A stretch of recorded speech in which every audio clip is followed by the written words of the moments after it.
Hey everyone, it's Marianne from the New York City Organization of Public Service Retirees. Today I want to go over a Michael Mulgrew meeting, and I have an audio and a slide presentation. You will see I've already taken some liberty with the slide presentation, shifting healthcare benefits at the negotiating table because that's what he's doing. He's shifting them to you. He's saying the MLC is doing it, but we all know that Michael is 1/3 of the MLC. And I'm going to start the audio and start to go through the slide presentation with you. So I will pause it from here in between and make my commentary and clarify a few things for you. So here we go. Let me start with this before the slides come up.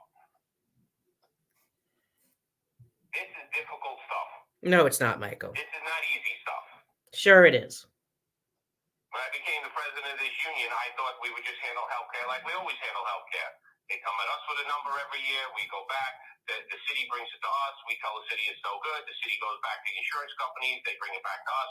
We settle on something. We move forward. That's how healthcare works. That's how it worked for years. And then a couple of years into my term, I realized that these costs are escalating dramatically all over the place. And we start to dig in on it and dig in on it. And then from there is what we're about to present. Now, costs haven't been escalating all over the place. Costs for healthcare go up every single year, like the price of fuel and the price of groceries. This is nothing new. And there hasn't really been anything astronomical until 2014, when Michael started with the Municipal Labor Committee implementing these health savings agreements, manipulating the HIP rate, manipulating the insurance premium rates, padding things into the costs of what should not be put in there. I mean, this is, and then of course, transferring costs, narrowed networks, all those things to you. This is why union leaders who have no business negotiating healthcare should be negotiating healthcare, but they're trying to extrapolate the value out of the healthcare plan to use it as a cudgel in collective bargaining, which is exactly what they've done. So I'll continue.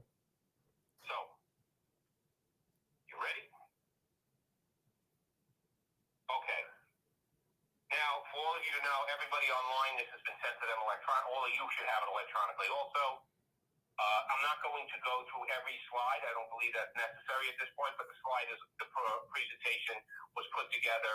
This was done with the healthcare committee of the UFT, the In-Service Healthcare Committee, and we've made adjustments based off of their recommendations, but it really is about what we've done. So the whole thing is protecting premium-free healthcare and keeping really good benefits at all times, right? We all get the goal.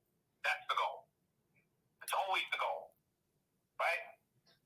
And for some reason, he likes to always say that the city of New York is the only one with, which is the only city with premium-free healthcare. That is not true. You'll see in blue, we've taken some liberties here, but there are several cities, several counties around the country that still do offer premium-free healthcare. We are not the only one, Michael. Rising costs make this harder every year.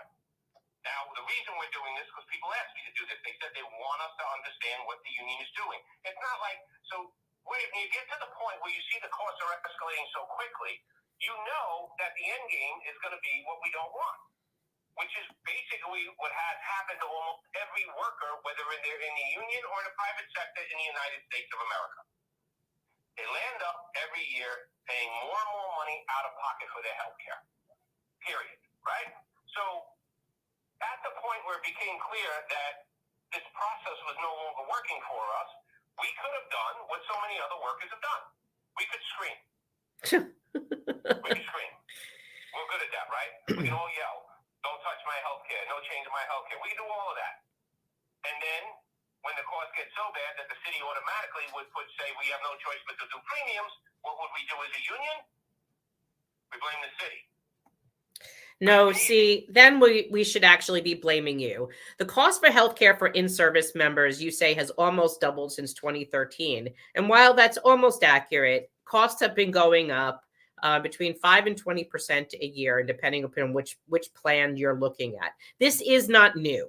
So over the last 26 years, if we've been looking over the cost of healthcare, because we have those costs, the premium rates for those, we can tell you it has been consistent. There's nothing skyrocketing. Every year it goes up about the same amount. What he's not telling you is that the Municipal Labor Committee typically negotiates a cap as to how much more a insurance company can increase that premium. And it's usually about 5 to 6%. It does not go up any higher than that.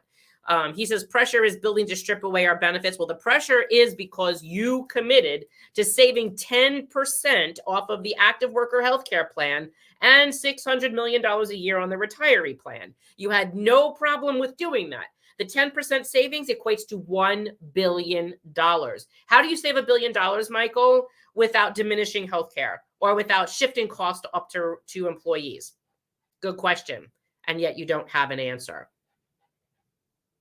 Right? So they kept going. We did nothing. We screamed. They did it to us. We blame the city. We all stay angry at the city. Great. That's the easy way out, and that's the way a lot of workers and their unions have taken in the United States of America. But I think we can do better. I know we can do better. So we went down a different path, a path that nobody has taken yet. Oh, of course not. There is no roadmap here, folks. Oh, my gosh. It changes constantly, but we know what our goal is. Michael, you didn't invent healthcare negotiations. What you did invent, though, was negotiating your contracts on the backs of other unions, which no union that I'm aware of in labor history has ever done that before.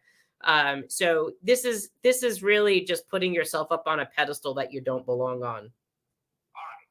So right now, what we're talking about is we have out what is known as a negotiated acquisition RFP process for what you guys know as our GHI plan. It's basically the PPO plan. Okay, that's what's out there right now. That's your hospitalization and your medical, your major medical, when you're going to your doctors, your tests like that. Well, don't back it up. Now you're going too fast.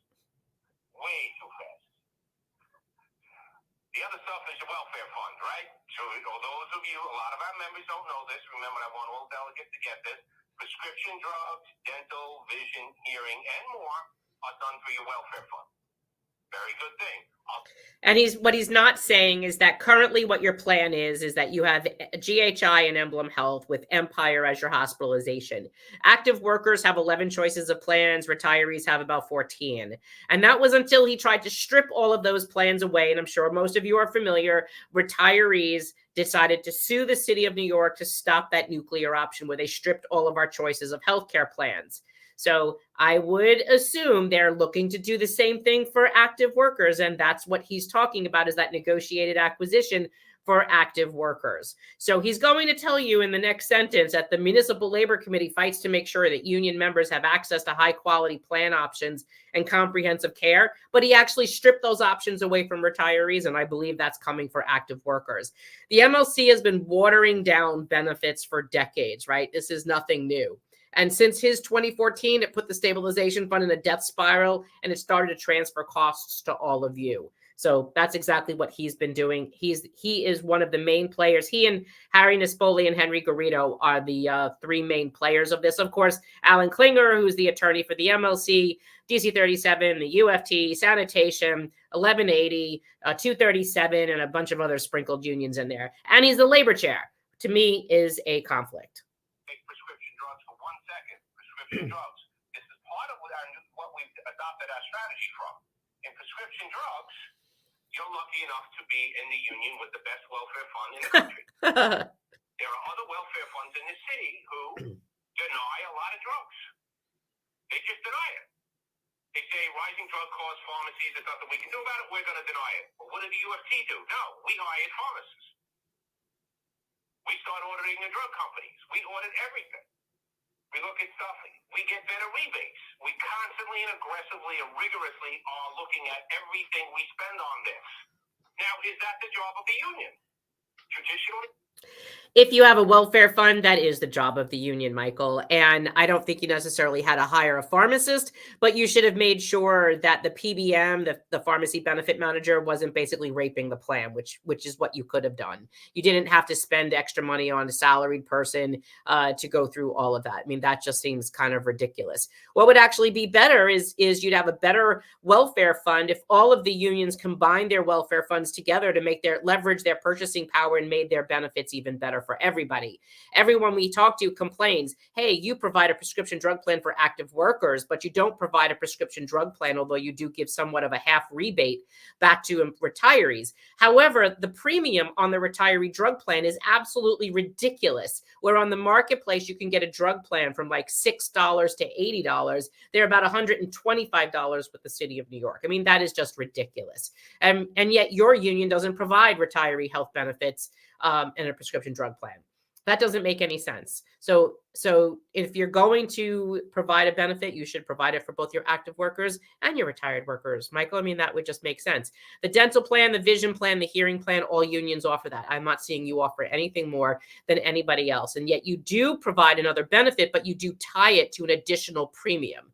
So I don't think that your union does anything more special than anybody else. I mean, you may think you do, but you really don't.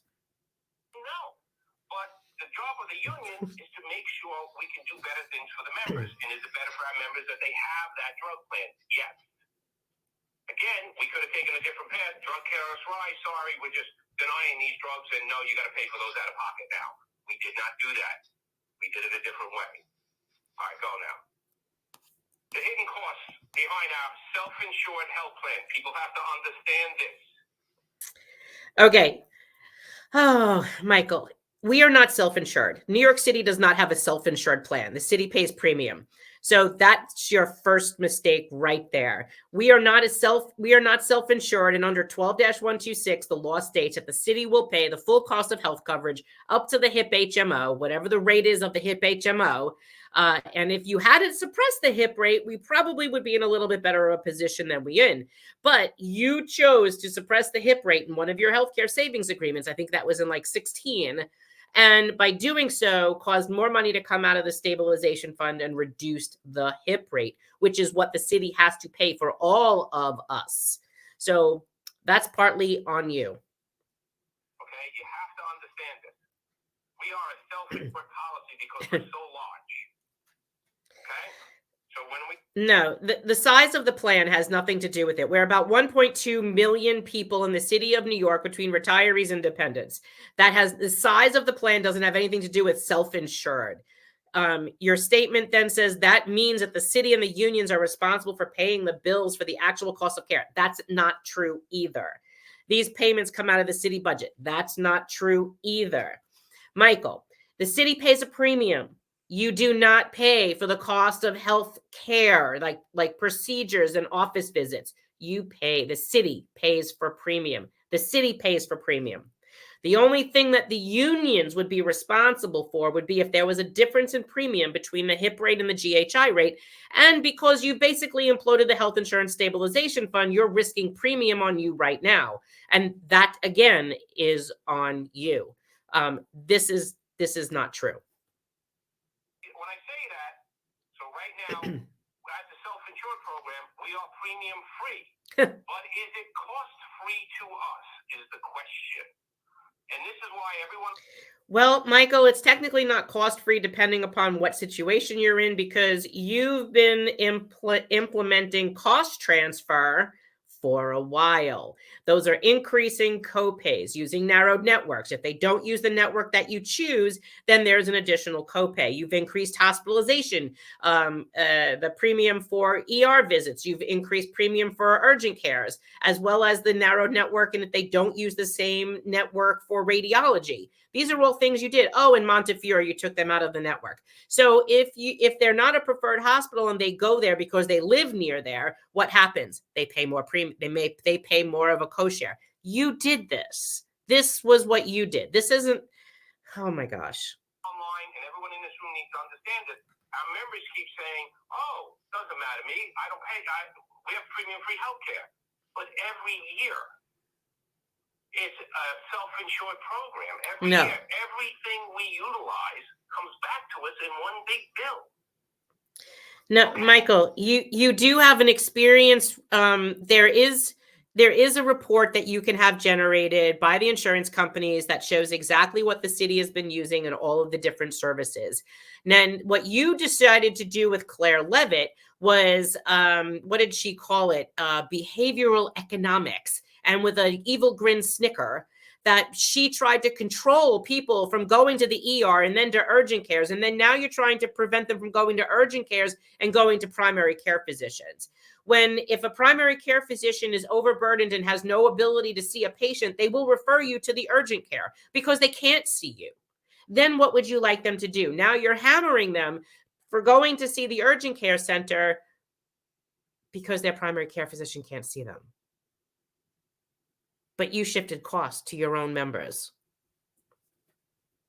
And it's not just us who pays for it, it's the MLC we through negotiations. This affects us when we're negotiating raises. People need to understand that. And you should not be using healthcare as a cudgel in collective bargaining. The whole purpose of what you've been doing is withdrawing value out of the plan to use in bargaining for raises. Look, you did it for retirees, and you can't say you didn't. You absolutely did.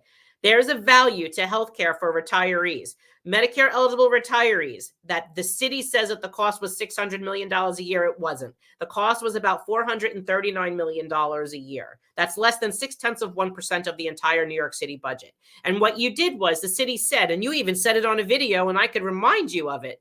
About 2 years ago, you said, the city said, if we were to give them back that 20% plan, they'll put it in our stabilization fund. They'll give it to our welfare funds. That's exactly what you said. And it's even codified in a memo from Claire Levitt to Mayor de Blasio that they didn't do Medicare Advantage for any savings benchmark. They did it to finance the stabilization fund, which you misspent. That's exactly what you used it for. So you definitely did sell off healthcare. You've been negotiating away healthcare. The copay's this, that's it. I'm done. I can do this. It's easy. At the end of the day, it's our job to do everything in our power to try to keep these costs down and to really deal with the system we're stuck inside of at this moment. So it is not cost-free because everything we utilize is brought back at the end of the year, and then the insurance companies tell us they're going to raise the overall cost of healthcare by 8%, 9%, 12%. And Michael, that happens to every insurance plan around the country. And typically you control those premium increases to about 5 to 6%. That is your negotiated agreement that you do have usually typically with Emblem Health. So while the costs do increase, it's not because of just experience or utilization. It is because the cost of everything in healthcare. You have labor, you have products, you have utilities, you have building, you have taxes. These are all things. What this says to me is that you have failed in collective bargaining, that you are using your healthcare as a bargaining chip.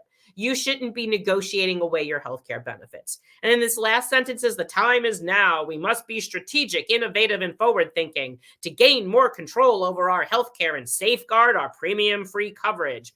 Hey, Michael, if you have a crappy plan that's free, is that a benefit to you? Or did you want a really good plan that's premium free? So your words here, these are all trigger words: strategic, innovative, forward thinking. What this means is that you failed your mission at trying to sell everyone, hey, this is going to be great for you. It's going to be managed healthcare. We're saving you money. It's premium free.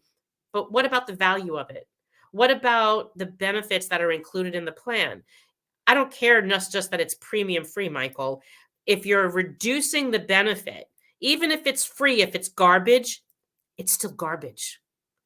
You have taken our healthcare plan over the last 20 years and reduced the benefit and the efficacy of the plans. You can't deny that. It's obvious what you've done.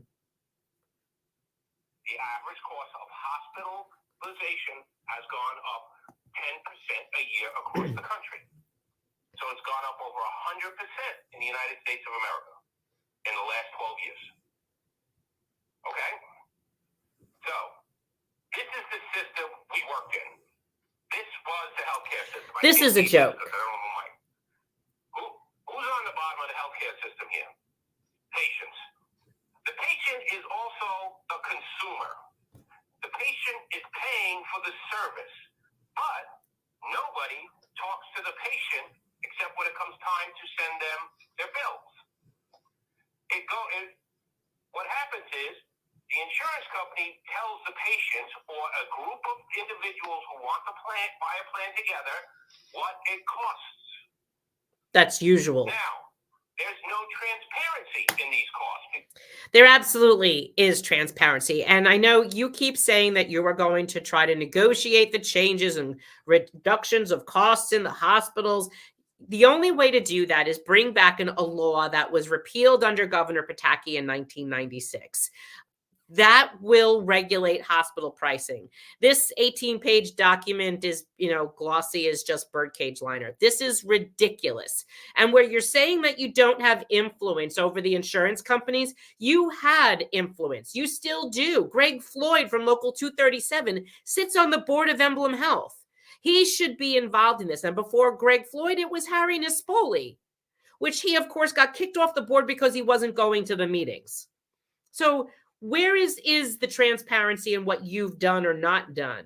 Insurance companies make the negotiation with the hospitals as to the reimbursement rates for procedures or hospitalization time. Usually, Michael, you don't have that ability. And also, if you do remember, the hospitals testified before the Julie Menon hearing that it is illegal to start price fixing and negotiating those rates with individuals. That's why they won't meet with you. So watch what you're saying there. Because up to this point, hospitals have contracts that say they don't have to tell you what their procedures cost. However, there absolutely is a federal law that requires hospitals to tell you what the costs are for a procedure. There is a transparency. Those documents exist. Every hospital has those documents on their website. And I'm sure if you reach out to their compliance department, you could even get them. And I know for a fact, DC 37's Henry Garrido contracted with, I think, Turquoise and spent $24,000 on that contract to secure hospital pricing, I guess, around the country. So what is it that you don't know? Why can't you use that document and share that even with the insurance companies, who I'm sure should have that as well, to negotiate pricing for 1.2 million people in the City of New York health plan? Okay. They don't have to tell you to the end of the year what you're utilizing. And that's not true either. They have utilization reports at the insurance companies. Of course, they have testified. You guys have testified to this as well, as so does the city council, that those utilization reports come to you on a quarterly basis. That's BS, Michael. No, it's the insurance company. Now, we all feel the same. Insurance companies have lost public support years ago, decades ago. They're bad people. Insurance companies are in for profit. Anyone here during Sandy have the... I'm so sorry. What did you just say? You just said that they're for profit and that nobody trusts them. Yet you just funneled all of the city retirees into a Medicare Advantage plan in a for-profit insurance company for managed healthcare, who is already under investigation by the Department of Justice, that there's been OIG reports about how these plans upcode and overcharge the government. And that's what you just stuffed us into, rather than the federal public health benefit of traditional Medicare with a city supplement. Am I missing something here? I'm totally blown away by that. OPEIU 153, you were forcing us into Aetna on the second go around. Aetna is a for-profit company, not a not-for-profit, and they are not union. So you were going to displace union workers from a nonprofit company to force everyone into a for-profit non-union Aetna plan. Did I miss something? I had a wonderful experience with the insurance company. Yeah, I had flood insurance, but it was the wind, so we're not paying you anything. Well, my roof's okay. No, that's no good. My roof fell off. No, that's no good. They don't pay anything. Nobody likes insurance companies. We know that they're driven by profit. What happened here was hospitals and healthcare providers, not the doctors and the nurses, but these group medical plans, they started getting into the what am I making every quarter, and it became more about making a profit than it became about healthcare. So and yet you just put us into a for-profit healthcare plan that's already been known to overcharge the tax-paying Americans. Process, we're not at the table. You're just saying, here it is, take it or leave it. This is another joke. This is a rigged system. No, it's not rigged.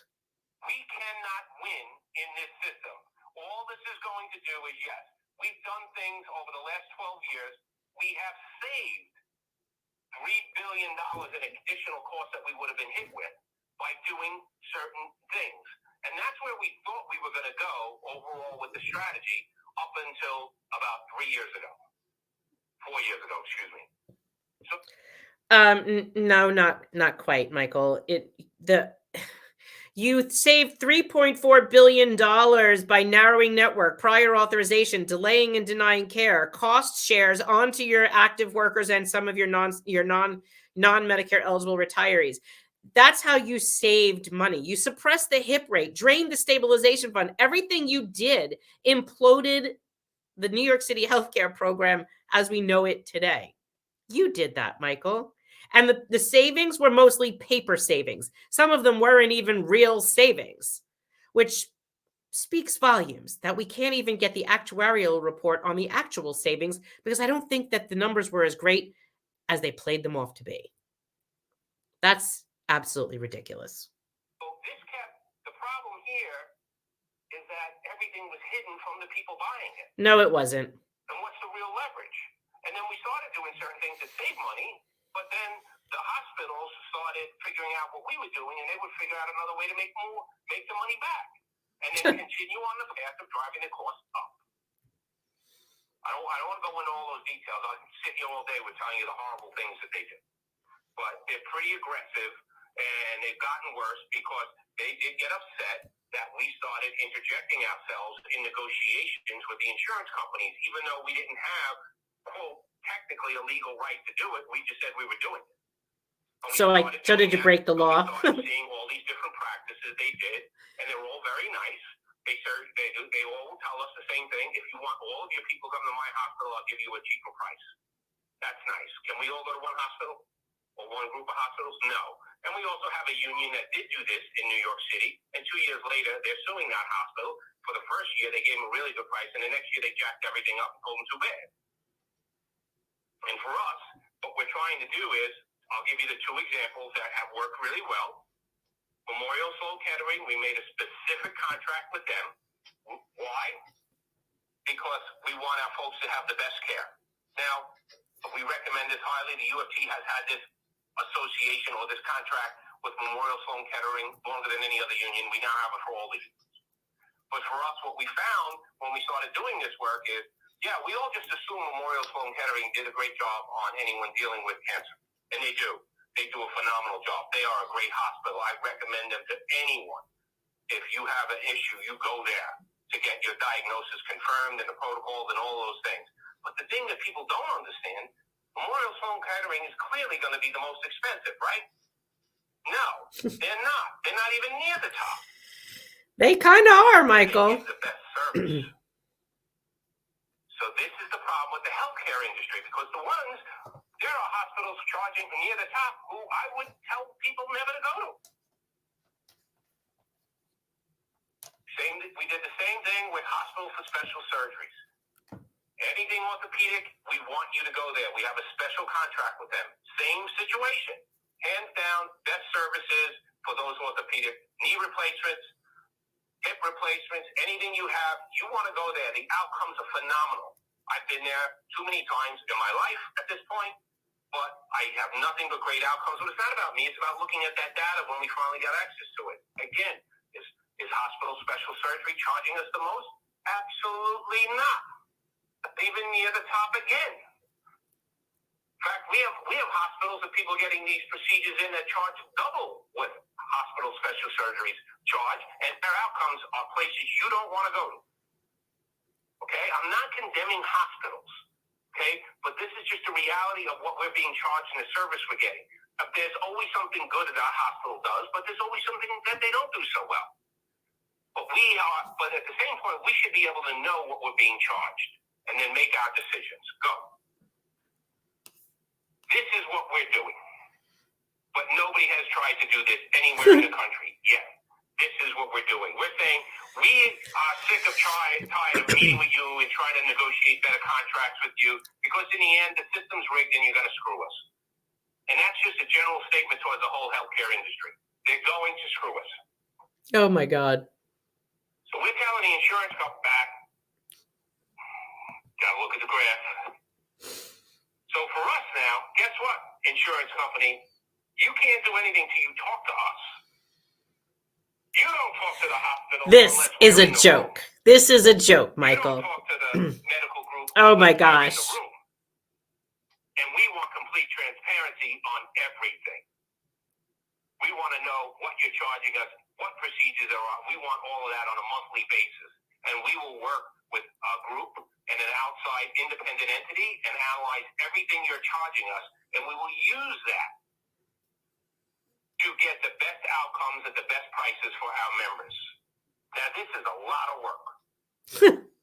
It's a lot of work. But again, is it the union's work to hire pharmacists to audit every drug that everybody in the UFT is taking? No. But it is because it leads to a better member outcome. We're not going to sit and scream no, and then again, when it happens, because it's just way too much money, it doesn't matter what we do through an arbitration or anything else, we'll get stuck with premiums, and then we can blame City Hall. That politically works. Because, the union did everything they could. But we know it ends in a bad outcome. We can try this other way and have a bigger fight and have a better possibility of a better outcome. And that's what people have a hard time grasping. Go. 2022, we began a formal process of soliciting a new plan proposals from insurance companies. For active workers. It's the whole MLC. And yes, as was pointed out last month's DA, we are a very big part of that MLC. And we are happy we are part of that, a big part of that MLC. Active role in vetting all of this. It's not like years ago where the city would just come to us now. We are actively involved in any of this. We have technical people who sit in on all of these meetings. Okay, Michael. So this is like really creative writing for teachers. This is ridiculous. You vet the proposals. You vetted the alliance. You were forcing Medicare eligible retirees into the alliance, a non-established joint effort by two insurance companies who hadn't done MA plans. That was ridiculous. And yet you approved it and tried to get everybody forced into it until we got the courts to stop you from doing that. Then, of course, you then funneled us into or bulldozed us into the Aetna plan. Again, managed healthcare. Isn't that an abomination, Michael? We shouldn't, as union, be trying to force people into managed healthcare. Privatizing Medicare, which is another problem that you, as a union leader, are doing. What's next? You're just going to make an HMO the next plan and disguise it as a PPO for active workers in this RFP&A? I mean, what are you doing? You agreed to all of the diminishing of the benefits, the narrowed networks, the prior authorizations, the copays. I mean, what's next? Requiring PCPs and referrals? I mean, this is ridiculous. The Municipal Labor Committee and the city had to, since the 1992 MLC agreement, negotiate all aspects of negotiated requests for proposals for healthcare plans. That was your job. This is nothing new. You're not recreating the wheel. You're not inventing something new. This was supposed to be a cooperative effort. However, you took control over it in the MLC, you and Henry did. In this process, with the insurance companies, with the people who are bidding, and with the city. And the city cannot make the healthcare decision. The MLC must agree to any change. Which, of course, because we know of the weighted healthcare, the weighted voting system in the MLC, it really just takes you and Henry Garrido, DC 37, to make any decision, a 2/3 motion, and you get what you want, even though the other 100 unions may not want it. Come on, Michael, let's call it for what it is. Okay, keep going. Common sense goals. Insurance companies must guarantee transparencies on cost and data. So for years, why was it that insurance companies were signing contracts with medical providers to keep all costs and stuff hidden? We're telling the insurance companies part of this process, you can never sign a contract again with those provisions. Michael, 32BJ gets these types of reports often, like every week, that they can get whatever it is that they want from their utilization. This is nothing new. You just never asked for it before, and neither did OLR. We get all information about any medical procedures. Any of it. We'll do the HIPAA, we do all that stuff, we're good at that. But we need to analyze that data. And we tell the insurance companies, we We don't care. It's not, well, that's not the industry standard. We don't care. Your industry is screwing everybody. So are you. Healthcare. Didn't you see our commercial with people walking down the beach happy? Aren't we lovely? No, you're buying those commercials because you just charged me $200 for the friggin' aspirin I took. Insurance companies must be true partners. Remember, what was an insurance company originally supposed to do? They're supposed to manage claims. We're okay with them managing the claim. That's it. You're not supposed to manage the claim and then put on other fees on top of everything that you put in your hidden contract that you did with a hospital or that you did with a medical provider over here. None of that anymore. We understand you're a company. We need you to manage the claims. There's a massive number of claims, as you can imagine. Again, just for everybody's, which union in New York City goes to the doctor the most? The United Federation teaches. Is that a bad thing? No. Actually, healthcare professionals who are really trying to get some kind of healthcare outcomes will tell you that's a good thing. Okay? Next.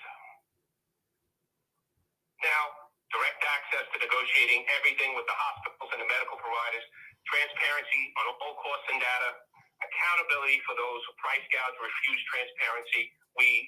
This is something that is going to drive them nuts. That means penalties. And we can't have a hospital or an insurance company we're working with tell us in the end of a fiscal year, oh, yeah, that hospital put in a new practice in the middle of the year and it rose your cost 19%. Now, you're supposed to monitor that and tell me about it. And we have to see if it's actually a medical necessity or is it some gimmick for you because you want to have a bigger end of the year balance, which we have seen numerous times. All sorts of nefarious practices have been put in place, things such as, upcoding or basic procedures. You used to order 4 tests when someone would come in for this type of exam. Now you're ordering 7. Why? Is it necessary? And our members, and I know they love this, yes, my doctor's really thorough. Well, they might be thorough and it might be appropriate, but we need to look at that to see if it is. However, now you, Michael, are becoming the gatekeeper in between the doctor. So it's not enough that we have a gatekeeper with the insurance company. Now the union wants to be the gatekeeper as well. And you're talking about accountability for inferior care being penalties. That's the same conversation that you had with the Medicare Advantage plan, saying that you had millions of dollars in penalties. No, if they committed every single infraction, if you added up every single infraction, it would add up to millions of dollars.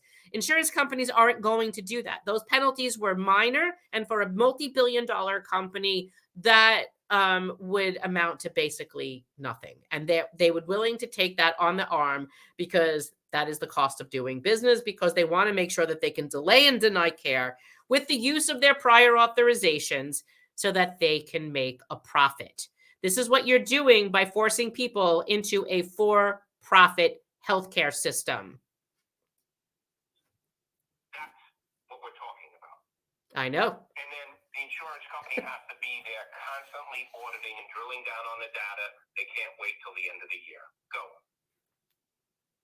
Here's the 2 finalists that have been identified, but again, I'm going to keep saying this to you over and over again. Whichever company is picked in this process does not mean they have a contract to do business with us.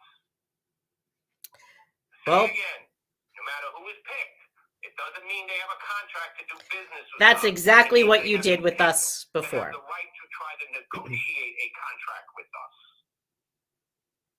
That's what it means. Okay, so you got GHI, Emblem, which is Emblem Health, and United Healthcare have partnered together for one bid, and Aetna is the other one. So those discussions are ongoing. It's getting near the end of that process. But again, this process ends and a whole new one begins. And you know what we're going to demand when we're at the table, what has to be in there. We get all the information, all the things you've already heard me say. So we know there's 5 phases to this, where phase 1 was done. Phase 2, we're near the end of it. Phase 3 is negotiations will start. If negotiations fail with one company, can we go to the other? Yeah. That's what you did the last time. We can't negotiate what we want from either company. What do? Nothing. We fight with the city. But again, doing nothing for years is going to land up in a very bad position for all of us. And that's only if you let them, because you could be pushing back. It's about giving real information. Now, look, everything's political this day and age. And I know there'll be people here in part of our union who will try to take something completely out of context, and I think it's a horrible thing. It's a load of crap. You're right, because you are. We're going to keep all of our benefits. We're going to enhance our benefits. No, see, here's the problem with that statement, Michael. You keep saying you're going to enhance benefits, but what you did is not an enhancement. If you think it's an enhancement to give someone a free gym pass at a gym for seniors, or prepackaged frozen or dried meals, 14 of them for post-discharge from hospitalization, but you're preventing direct access to medical care. Your insurance premium, your insurance policy is supposed to cover health care. When you reduce access to doctors and hospitals and put in place prior authorization that delay and deny care, the only thing that you're doing, what enhancement you're giving, is a perk. I don't need a perk. You purchase a car, you need that car to be able to take you to and from everywhere you need to go for longevity. If the car comes with a pair of sneakers because the car always breaks down or isn't reliable to give you that transportation, what the heck do you need the car for? You need insurance to provide you access. What you're doing is creating a managed care policy with gatekeeping, not just on the insurance level, but also on the union level. That's ridiculous. To help out people figure out better ways to do their health care. You've heard, I have been talking about a war with the hospitals. We went back in the records. When's the first time I said anything about a war with the hospitals in the delegate assembly? 2011. 2011. There is a war coming. That's how long ago we've been talking about this. 2011. There is a war coming with these hospitals. There's a war coming on healthcare. So that's where we're going. And up to now, the fact that we've been able to be successful by doing other things is great. But it's now time to turn this industry upside down. Not playing inside of the rules on a rigged system. Changing it. People say, oh, you can't do that. There's no way unions. Yes, we can. We can. It's not easy, but we can. No, you've manipulated everything. We'll only agree to new plans equal to or better than our current quality premium-free health care. And that's a lie, because you funneled everyone into managed care, Medicare Advantage, which might be premium free, but it is not equal to or better than. And already the Supreme Court already said that. So that is another lie. I think that because you were okay with doing that to Medicare eligible retirees, you will have no problem doing that to active workers as well. That's easy. It's easy because we won't agree to it without it. Right, sure. Finalists fall short during negotiation, will not agree, and therefore we will not give them a contract. And then we have a war with this mayor. Okay, so what? We have a war with a mayor. What's new? We are pushing for a 5-year contract. People are like, why are you only pushing for 5? What happens after 5? Right now, we're doing that contract every year. No, you're not doing the contract every year. The rates will increase and you did the same thing, whether they increase 5% a year on an annual basis or 5% a year on a 5-year contract. It's the same thing. And if the contract terms don't change, the only thing that was going up was you were agreeing to cap the premium increase on an annual basis. We want to lock this thing in. So we're not talking about premiums or any of that stuff for the next 5 years. And we don't want to cause significant disruption to the members. There's two things I'm always very, very concerned about since we really started digging into healthcare. One, you want to be able to see your doctor. Oh my gosh. Your doctor. That's a big deal to a lot of people. Michael, in the Aetna Medicare Advantage plan, 88% of doctors retirees currently see are in the network. That means that 88% of doctors that 183,000 people see are in the Aetna network. What about all the other doctors, Michael? That is ridiculous. And then you said, oh, well, another 8 to 10% are known to accept the plan for payment. Okay, so in your eyes, that made it 95%, but it's not 95%. It's really 88%, because known to accept means they were known to accept the plan for payment out of network at least once in the last 12 months. That doesn't mean that they would consistently take it. And the burden is on you, the retiree, to call for a pre-visit confirmation ahead of that visit because the doctor is out of network. You have just burdened all of your Medicare eligible retirees with prior authorization procedure, admin procedures that is on them. And then because the contract says that Aetna has the right to retrospective review, they could later walk that back. Your promises mean nothing. How many people in here have a primary care physician? Not enough. I'm just telling you right now, at least the better outcomes and less costs in the end. So get a primary care physician. Knock it off. I went and got one. I was just saying, well, I don't need a primary care physician. I'll just go into that clinic over there. I go into the center. I finally went and got one, and it's amazing to me. Like, this one doctor has all of my information. No matter what doctor I go to, they're communicating with each other. Lately, all doctors who are in the same network, who share usually the same healthcare portal, has access to your records. And they're telling me what I have to do. I don't like when they call me up and say, you know, it's time to get this test. I don't want to go for that test. And let's be honest, this is what happens. It leads to a better place. You need a primary care physician. Sorry for the people online who had to hear that rant, but you had to see how really it was about a third of the people have a primary care physician. Okay? So and on a disruption, what we do is, as we're working with both of these insurance companies, what we do is we do a disruption analysis. That's when we check to see every doctor that we are currently using and who would be in the new plan. And I will just say right now that disruption analysis is showing very, very, very little disruption at this moment. But if we do get to a phase where we're doing a contract, one of our demands will be to get all the doctors that we're currently using in.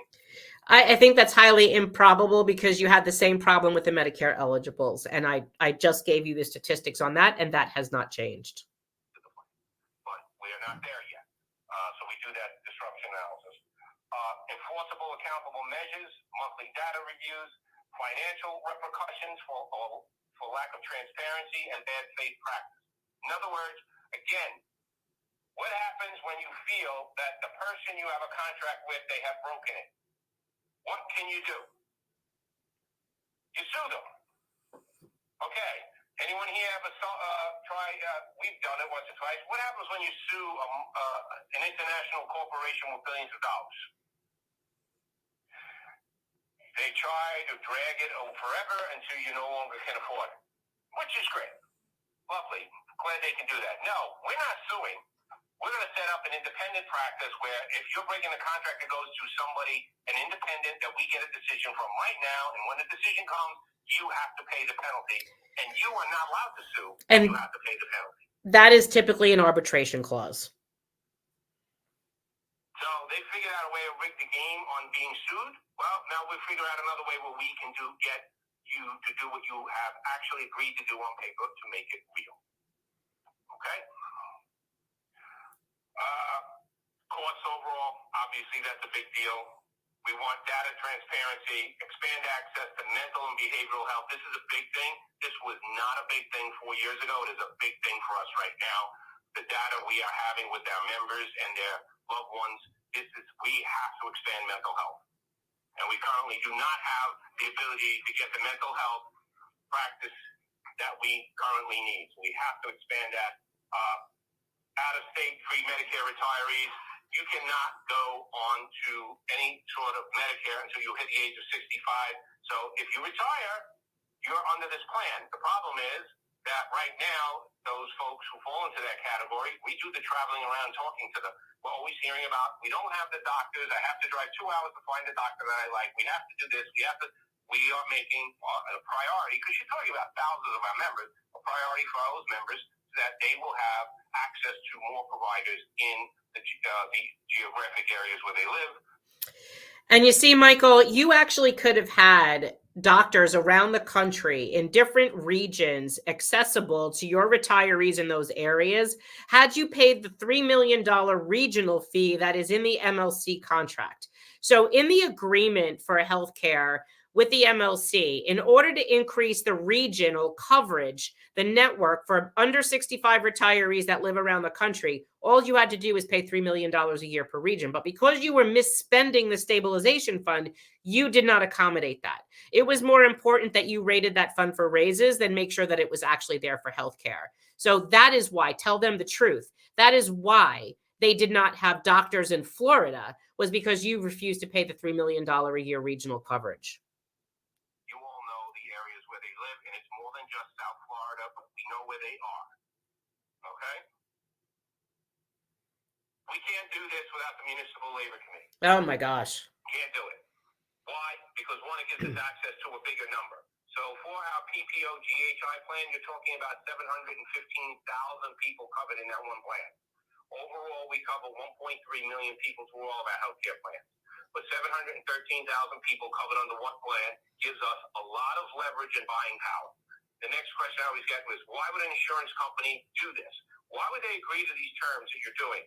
Because it's an insurance company. Remember, they still can make money without all the extra stuff that they've been, basically gouging us on if they just manage the damn claims, which we're fine to pay them for. We understand that. And if you can do that with an insurance plan with 715,000 people in it using healthcare, you're going to make money. And they have their own reasons for doing it. Just as, I have more people in it, and then they use it to finance whatever they want to do over there. That's fine. But for us, we just have to take care of us first. So we leverage our sides, empower to secure better, and even enhance our healthcare. We're fighting for our members over 55 and 60 plus, and we can't let up this fight. And we have to keep this pressure on. Now, I have seen it change. When we started this process with de Blasio, he was gung-ho for this. He thought it was the right fight. And we had people who were working more with us. Now I see the cities regress more back into the we don't care. We just want a savings. And we don't care how we get them. And that's a big problem. I don't like that at all. But we push back on them, and we keep going back to, we have an agreement that we're all going to work on this together. And it's about reducing costs and keeping and increasing better service. That is the cornerstone of the agreement that we have. And we're very careful that when we're doing these processes, especially when it's self-insured, anybody can put down a number, and at the end, the number goes up. No, that's why we have to have all those other provisions in there about guarantees, accountability, and the penalties. So that's what we're trying to do that's never been done before in this country. Oh my gosh. It absolutely has been done. Industry that they all hate each other. But see, here's the problem. Even in the bottom of this slide, you say create a real managed care system, proactively coordinate patient care and treatments to prevent severe health issues and contain costs. Managed care, Michael. You are putting people in a reduced health care benefit where an insurance company and the Municipal Labor Committee can control, be the gatekeepers on who gets what care. Their doctors should be dictating that care, not you, not the MLC, not the insurance company. Put the doctors in charge of the health care and let them manage their patients. That's what you should be doing. This is very, very telling in that this is what you're looking to do. This is crazy. Insurance companies don't like medical providers. Insurance companies don't like hospitals. Hospitals hate insurance companies. They all hate each other. But they don't want to change this system because they all have figured out ways in this system to make more money for themselves. And we're telling them all, if you want to do business here in New York City for the public sector workers, you're going to do things you've never agreed to before in your histories. And that's what we're trying to do right now. We went the other way. We tried doing things inside of their system. I am absolutely convinced there is no way the patient, I'm not even going to finish. You only got like another 3 minutes on your speech, but this slide even says that, the union's advantage is a seat at the table. The municipal labor committee is made up of 102 unions, and even if just you and Henry Garrido from the district council want something, you get your way. You are basically controlling the entire municipal labor committee. You're not leveraging your size. You, Michael, personally are leveraging your size. Henry Garrido is personally leveraging his size. The rest of the unions may not always agree with what you're trying to do, but you've been extrapolating value out of the healthcare program for your own benefit, diminishing benefits for people. I'm interested to see what this healthcare plan is going to look like for the active worker under 65 plan. I'm very interested to see how this is going to work, what the plan's going to look like. Are you putting in tiered hospitals? Are you transferring costs over? What are you doing? You're willing right now in the last 24 hours to have sued the city of New York over the budget cuts, and then claiming that they have the highest reserves ever and that they shouldn't be cutting back the Department of Education and which would impact your teachers. Did you ever think about pushing back on healthcare? Did you ever think to push back on them forcing you for savings to diminish your health benefits? No. And yet in 3 years, the retirees have been in court with the city of New York suing over something that you put us into as a diminished benefit to what we currently have. And yet we've won every single lawsuit. And yet you still push forward. So everything you said in here, you did to retirees, and we had to sue you to walk it back. And yet while everything is still in appeal, I don't really have a reason to think that even after First Department wins, that the Supreme Court, New York State Court of Appeals, will walk that back either. And yet here, everything that you're saying is basically gaslighting and making me think that you are moving people into an HMO-style healthcare plan of managed care with tiered hospitals and where you're making the decisions and what you believe is medically necessary, not their doctors. I hope to God I'm wrong, Michael, because this is absolutely crazy, and I think this is dangerous for you to be doing this. You shouldn't be negotiating healthcare. This is a mistake. I hope I'm wrong. That's this segment of Michael Mulgrew discussing the New York City healthcare plan.